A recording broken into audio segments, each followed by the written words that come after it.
Om Mikael Avanho. E bem, caros amigos, estou extremamente contente por reencontrá-los. Eu estava muito impaciente para vir vê-los e interagir com vocês, porque eu assisti, eu participei, como membro afiliado, eu tenho minha carta de membro, não é?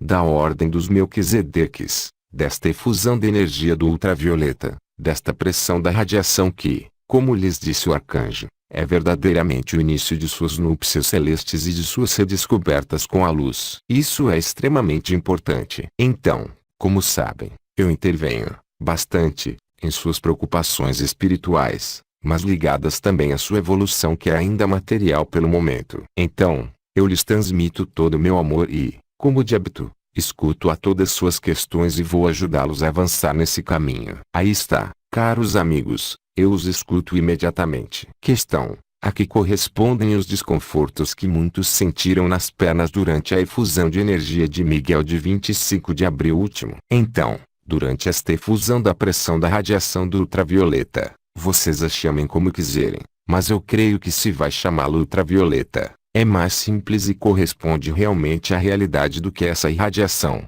mesmo se é colorida pelos diferentes círculos e cenáculos que intervêm. Miguel iniciou a ativação de algumas virtudes específicas que estão ligadas às forças do abandono à vontade da fonte e do Pai. Isso necessita uma desprogramação total ligada ao seu segundo chakra. Ora, o segundo chakra, e o primeiro chakra para alguns de vocês, corresponde naturalmente à parte inferior de seu corpo, ou às duas pernas, ou uma perna, ou a outra. O que você sentiu corresponde a esse trabalho ao nível dos fios de luz de sua alma, ao nível de seus casulos de luz, mas também do segundo chakra e, para alguns, do chakra, que corresponde à vontade de vida, mas também ao não abandono à vontade da luz. Permitiu-se a vocês, através desta efusão, dirigi-los e facilitar-lhes, eu diria, o abandono à luz, que é fundamental para a sequência das diferentes etapas que vocês vão viver. Questão: como aperfeiçoar esse processo? Eu creio que as coisas as mais importantes já lhes foram dadas. Vocês vão cada vez mais sentir as vibrações desta pressão do ultravioleta em sua cabeça. Mas, quando sentem esta pressão que se torna importante, tentem encontrar um momento para dirigi-la ao coração. Para aqueles que sentem mais o coração,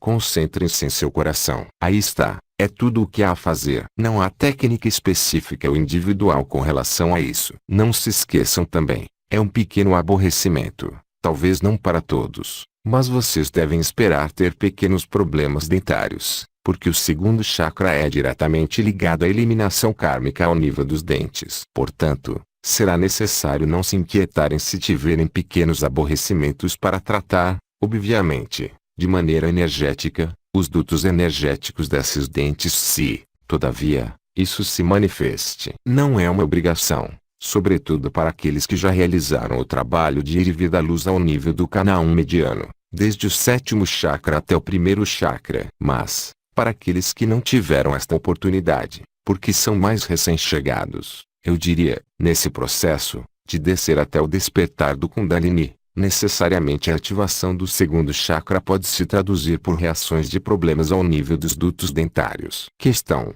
para os problemas dentários, você tem recomendações? Ao nível energético, não. É um trabalho de especialista aí, mas que necessita um suporte mecânico e energético ao nível dos dutos dentários afetados. Mas são inconvenientes que, de qualquer modo, mesmo se não forem tratados, resolvem-se por si. Como vocês chamam isso? Quando vocês têm pus nas gengivas, será como aqueles que evacuam karmas há vários anos onde, aí, havia cistos ao nível das raízes dos dentes, que eram muito mais graves. Aí, são muitas dores, gengivites e eliminação de dentes, categoricamente. Questão: isso pode também ter um impacto nas ATM, as articulações da mandíbula? Sim, é a mesma região, é claro. Tudo o que é ligado à abertura da boca é ligado aos dentes e, obviamente, às articulações das mandíbulas. Questão: porque algumas pessoas não sentiram desconforto nas pernas. Isso quer dizer, certamente, que o segundo chakra não tem necessidade, pelo momento, de se fazer sentir com relação ao abandono, ou porque o trabalho já está feito, ou porque ele se fará quando de uma adição de uma nova vibração nas semanas que vêm. Questão: E se o desconforto foi em uma única perna? A perna direita corresponde ao segundo chakra. A perna esquerda corresponde ao primeiro chakra. Portanto,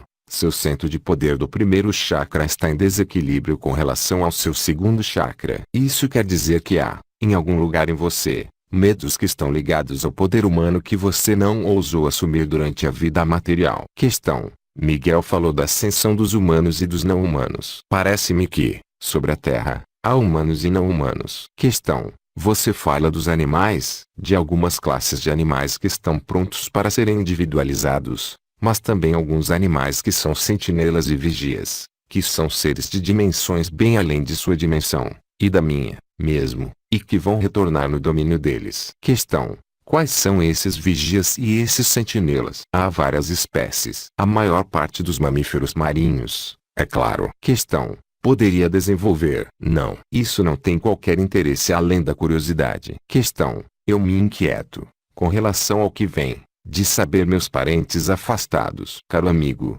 não há sofrimentos a ter. Progressivamente à medida das semanas, certo número de virtudes, que eu não posso desenvolver agora, mas que estão ligadas, de um lado, ao que vocês chamam hereditariedade, e, de outro lado, ao que vocês chamam relações afetivas, mesmo positivas, vai fazer dissolverem-se as relações. Isso não quer dizer que vocês vão perder de vista as pessoas que vocês amam, que vocês colocaram no mundo, ou que os acompanham, mas simplesmente vocês viverão uma relação de alma a alma, totalmente desembaraçada do fato de não se ver, de não se tocar, de não se beijar, de não se falar, porque vocês viverão o fato de que vocês não estarão mais separados. Enquanto que hoje pode-se dizer que as maiores separações não se encontram entre os desconhecidos, elas se encontram, é claro, na família. Portanto, é preciso, como se diz, ter confiança no que vem e no que é. Questão: neste período específico,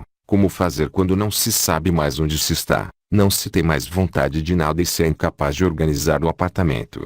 Bem, isso faz parte da grande lição de ontem, de Miguel. Para alguns seres que se sentem na incapacidade de levar a efeito suas tarefas cotidianas profissionais, afetivas, sociais e outras, isso assinala, para eles, um momento necessário de interioridade. Não há obstáculos, social, financeiro, emocional, que se atenha diante da vontade da alma. Então, é preciso ir no sentido deste abandono. Porque, mesmo se lhes pareça catastrófico, a um dado momento, não ir trabalhar, imaginar não regressar uma noite para casa, se você aceita a pressão de sua alma para fazer isso e você vai no sentido do que há a fazer para se liberar disso, você constatará com extrema rapidez que é muito mais fácil. É sempre o primeiro passo que é o mais duro, porque ele está ligado às suas convenções e aos seus comportamentos mentais, sociais, etc. Questão: a doação de órgãos é compatível com uma evolução espiritual,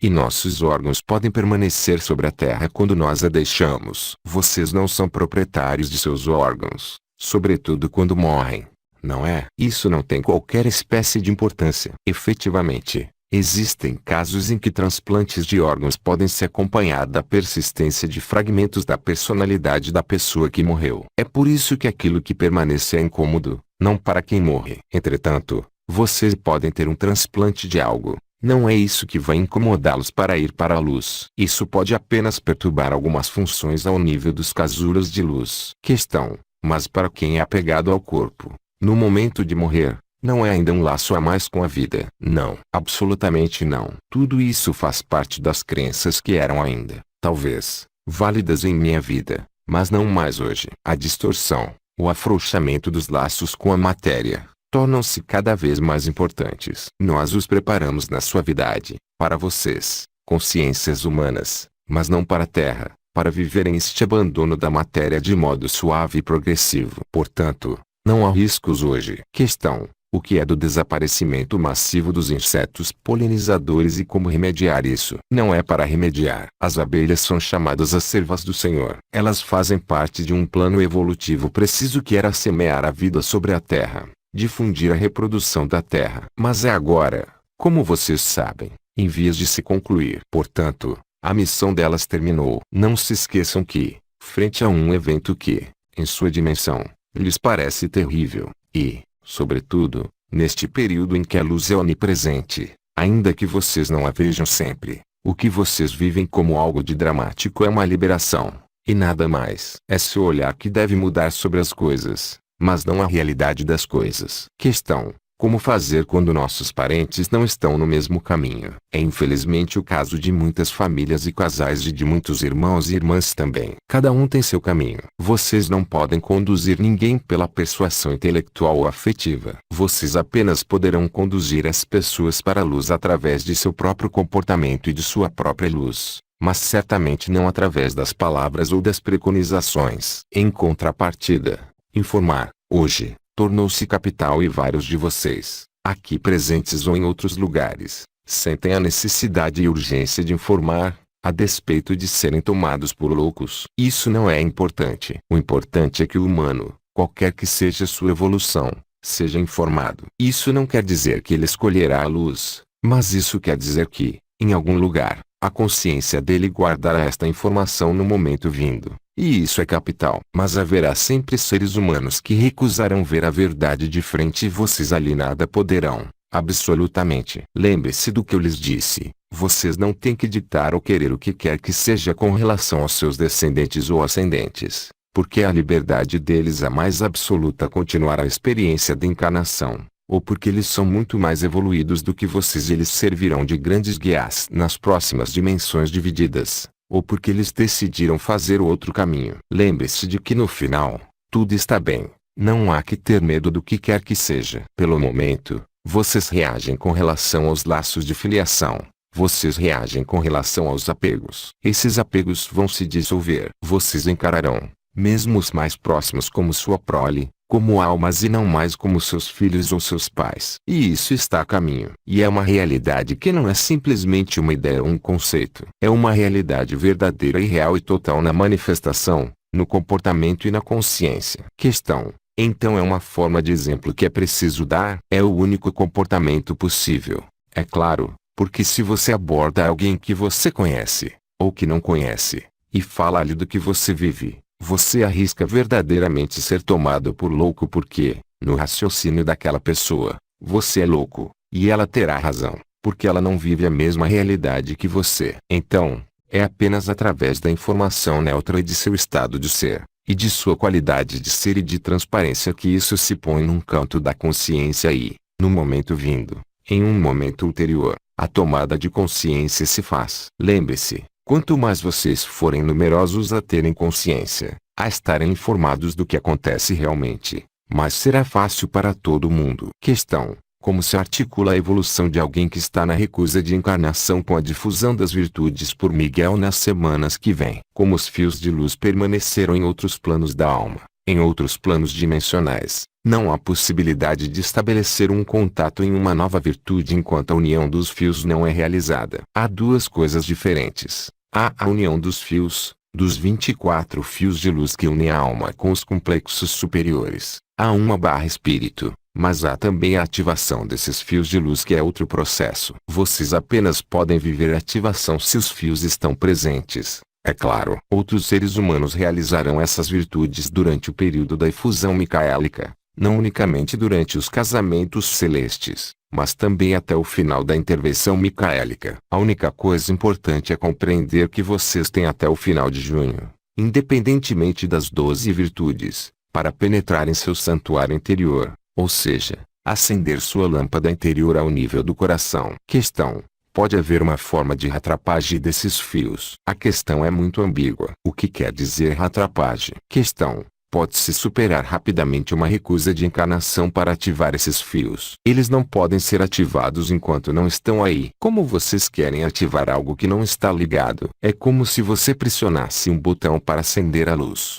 mas não há fio elétrico entre o botão e a lâmpada. Questão: como então reativar esses fios? Giramos em círculo aí. A questão é muito simples. É preciso, primeiro, reativar os fios, a descida dos fios. Depois, a ativação será possível a partir do momento em que os fios estão restabelecidos. Se o destino da alma é viver, sob uma forma ou outra, a ascensão, isso se realizará. As pessoas que se reúnem à energia micaélica, a energia dos cenáculos, dos conclaves e dos anjos do Senhor, São trabalhadores preciosos, mas isso não quer dizer que aqueles que não trabalham estejam abandonados à sua sorte. Questão: cada intervenção de Miguel vai ativar essas virtudes ao nível global, terrestre? Sim. Questão: então cada um pode lançar mão dessa espécie de reserva global, mas a seu ritmo? Sim. Questão: que fazer para as pessoas que perdem conselho? Os conselhos. O mais importante para as pessoas que não conhecem a energia,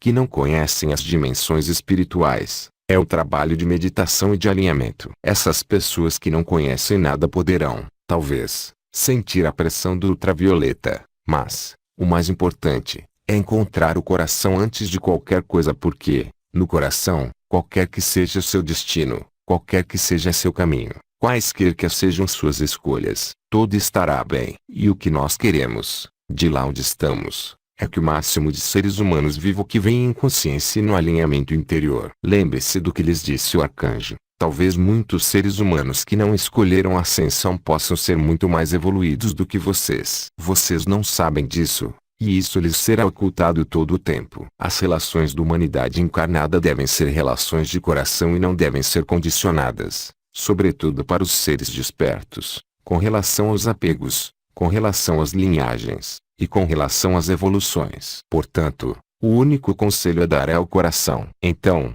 vocês têm Mestre Raon, e vocês têm outras informações para ir para o coração. E ir para o coração não é um ato intelectual, é um ato da consciência. Não é de modo algum a mesma coisa. Estar no coração intelectualmente é simplesmente se dar boa consciência, mas não é a consciência do coração. Questão: quando se tiver ascensionado, teremos a consciência total? Sim, total. Alguns de vocês sobre a Terra, e mesmo aqui, começam a experimentar fusões de consciência com outras realidades. Esse será seu lote cotidiano. Mas, para alguns, isso se faz mais rapidamente, porque estão habituados a isso, os contatos, e outros estão mortos de medo, apesar do que eles querem. Então, é preciso ir cada um no seu ritmo, em função da possibilidade de energia e da consciência que é a sua. Questão: qual é a diferença entre os seres de cristal, de luz e de diamante? Trata-se de qualidades vibratórias diferentes onde, quando se fala de corpo de luz, de corpo de cristal ou de corpo de diamante, isso significa certa corporeidade e certo antropomorfismo, o que não existe mais a partir de certo estado dimensional onde toda referência à história passada deste espírito não existe mais sob forma visual ou vibratória, porque foi transcendida. Esse foi o caso quando da fusão de linhagens, por exemplo, como o Mestre Raon ou como meu Mestre Bença. Questão: isso corresponde a uma dimensão específica? Totalmente. Corpo de luz, quarta dimensão. Corpo de cristal, 11ª dimensão. Corpo de diamante, 18ª dimensão. O corpo de cristal corresponde à dimensão dos Elohim. O corpo de diamante corresponde à dimensão dos Devas ou Lipicas kármicos ou Melquisedeques. Também, conforme a filiação. Para além daí, vocês entram nas esferas em que não pode mais haver manifestações antropomórficas, humanoides ou não humanoides. Vocês entram nas figuras geométricas, mas que não lhes concerne. Vocês o verão quando estiverem do outro lado. Portanto, a nada serve encherem a cabeça com tudo isso. Questão: poderia desenvolver as virtudes do amor, atração e do abandono, que Miguel citou em 25 de abril. Não, é por uma razão precisa que isso não foi desenvolvido. Porque anuncia uma palavra, essa palavra é essencial. Lembre-se de que ele substituiu amor por atração, que ele falou de abandono. Ele falará de confiança. Ele falará também de outras coisas. Mas cada um compreende com o filtro do mental o abandono. Mas Miguel bem lhes disse que eram energias, não é? Uma vez que vocês as sentem impactarem-se em vocês. Portanto, querer explicações é retornar ao nível do mental. Portanto, contentem-se em esperar o momento oportuno, quando a maioria dessas novas virtudes será ativada. Aos 3 Dimensão, 26 de abril de 2009.